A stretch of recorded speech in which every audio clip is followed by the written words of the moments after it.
मिर्जा जेहलवी और डकी भाई का आपस में क्या तल्लुक है, रजब भट्ट और चंद मौलवी अदारों की गिरफ्त में कैसे आएंगे और इनका आपस में तल्लुक क्या है, ये सब और बहुत कुछ आज के इस व्लॉग में मैं डिस्कस करूंगा। नाजरीन, बात शुरू करते हैं मिर्जा मोहम्मद अली, इंजीनियर मिर्जा मोहम्मद अली की बात कर रहे हैं हम।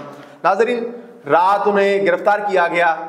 गिरफ्तार क्यों किया गया, किसके कहने पर किया गया, कैसे किया गया, कौन सी शिक लगी 3 MPOs की, और वो शिक कहती क्या है, वो वीडियो कौन सी थी जिस वीडियो की बुनियाद पर उन्हें उठाया गया, उस वीडियो में वो क्या फरमा रहे थे, ये सारी गुफ्तगू मैं आपके साथ आज डिस्कस करूंगा और बताऊंगा डकी भाई के साथ क्या ताल्लुक है, रजब भट्ट की जो है वो गिरफ्तारी कैसे होगी, किस कानून के तहत होगी।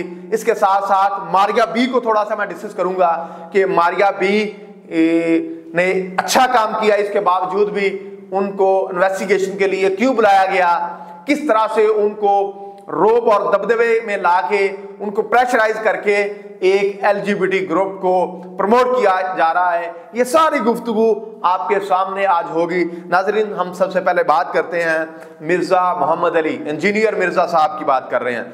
3 MPO के तहत इन्हें गिरफ्तार किया गया। नाजरीन, बात यहीं पर खत्म नहीं होती।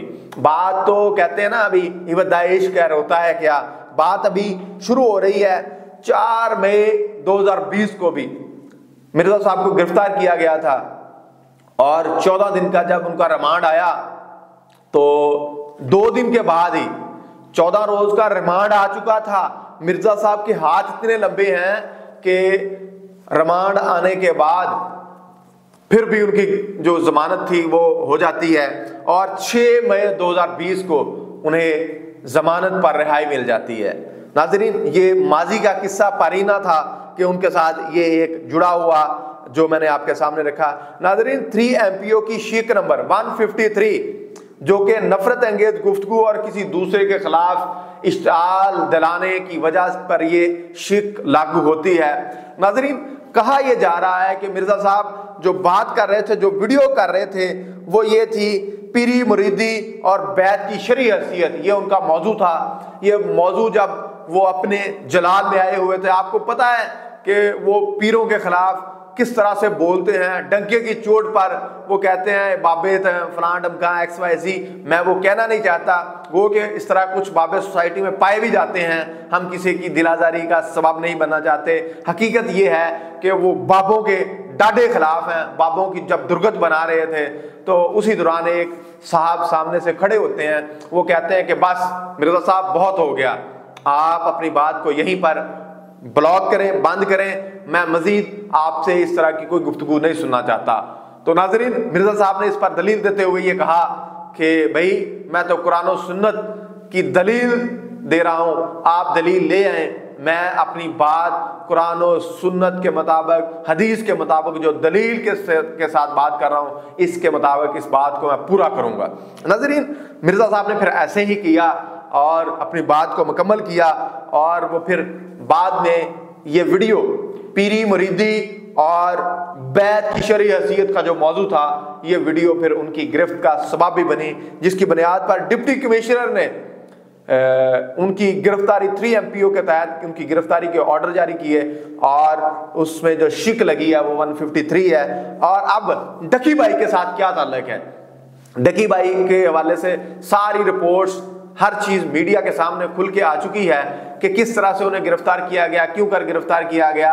अब उनका और इनका तल्लुक ये है कि ये जितने भी सोसाइटी में नसूर हैं, जो इंतशार फैलाते हैं, जिनकी वजह से सोसाइटी नामसाइल हालात का सामना करने पर तैयार हो जाती है, उन तमाम लोगों के गिर्द गिरा तंग होगा। इसमें रजब भट्ट एक बहुत बड़ा नाम है, वो दुबई भाग ले, UK USA जहां भागना चाहता भाग ले, वो अगले चंद दिनों में वो कानून नाफिज करने वाले अदारों की गिरफ्त में होगा और उसकी जो पकड़ है डकी भाई की तरह तगड़ी होगी और वो दोबारा फिर उसकी रिहाई या इधर उधर के सोशल मीडिया पर शुरू गोवा करने वाले जो तमाशबीन हैं, किसी के कहने पर उन्हें रिहाई नहीं मिलेगी।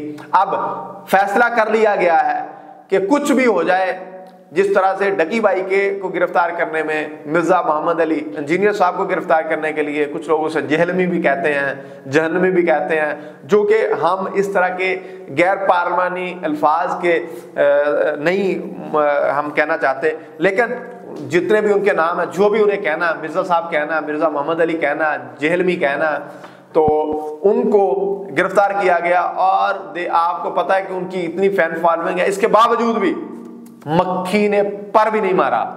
और आने वाले दिनों में रजब भट्ट हो, डकी भाई हो या XYZ कोई भी, और वो चंद खवातीन आपने देखी होंगी जो अपना जिस्म दिखा के डेली रूटीन के नाम पे, फैमिली व्लॉगिंग के नाम पे व्यूज लेती हैं, उनके खिलाफ भी गिरा तंग होगा।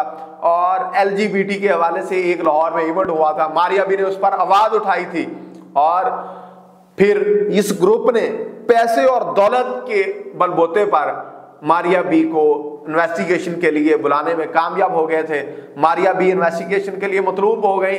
खैर ये कोई बड़ी बात नहीं, लेकिन इतना बता दूं, मारिया बी का कोई बाल बिंगा भी नहीं कर सकेगा, क्योंकि कानून नाफिज करने वाले अदारे इस बात को समझते हैं और उन्हें पता है कौन सोसाइटी का जो अमन है वो खराब कर रहा है, कौन इश्ताल अंगेज बात कर रहा है, कितनी कर रहा है। ये सब लोगों के लिए एक लिस्टें बन गई हैं, तरतीब के साथ इनकी बारी आती जाएगी। आप देखें कि मक्खी भी पर नहीं मारेगी, कोई किसी का बाल भी भींगा नहीं कर पाएगा, और अब कानून की जो गिरफ्त है वो मजबूत होती हुई दिखाई देगी। रजब भट्ट चंद दिनों में आपके सामने इसी तरह से डकी भाई की तरह मुश्किलात का शिकार नजर आएंगे आपको। और आज जो मिर्जा साहब है, मिर्जा साहब की शायद माफी तलाफी हो जाए, चूंकि ये उस तरह से डकी भाई या जो रजब भट्ट है उसकी तरह से वो इंतशार का सबब नहीं बनते। अगर ये मान लेते हैं कि ठीक है जी, मैं दोबारा इस तरह से मैं सहाबा के हवाले से, सीरत के हवाले से, बाबों के हवाले से, औलिया के हवाले से मैं इस तरह की बात नहीं करूंगा जिस सोसाइटी का अमन खराब होने की बात हो, फिर शायद माफी के कुछ चांसेस हैं। अदरवाइज मिर्जा साहब उन्हीं के साथ तो लटके रहेंगे। नाजरीन, ये सारी गुफ्तगू करने का मकसद ये था कि आपके सामने हकायक रखे जा सकें।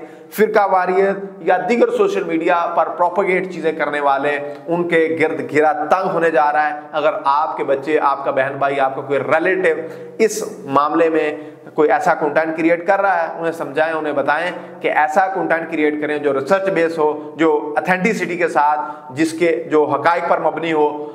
मुझे इसी के साथ अपने मेज़बानी के इजाज़त को चाहती है। देखते रहे नवाए इंसान। दोबारा किसी नए टॉपिक के साथ, नए मौजू के साथ दोबारा मुलाकात होगी। अल्लाह ने के बाद।